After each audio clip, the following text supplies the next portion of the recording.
the chest, it's all kinds of falling furniture. 呢款宜家家私嘅半身櫃喺美國前後殺死咗6個小朋友。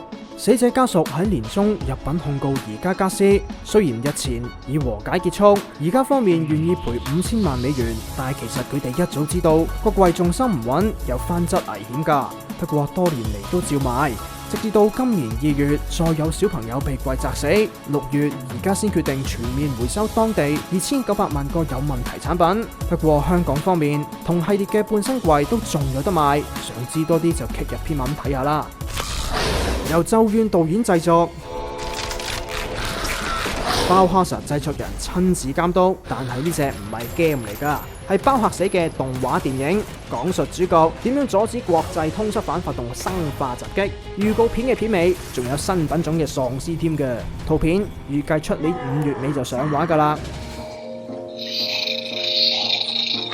卡比獸嘅拖鞋，雖然個肚俾人劏開咗，但係行路嗰時佢會發出鼻鼾聲，會唔會搞到着嗰個人都想瞓覺呢？就唔知啦。不過拖鞋嘅電池係冇得換㗎，美國運費要200幾蚊對啊。換生活樂科技 Unwired HK。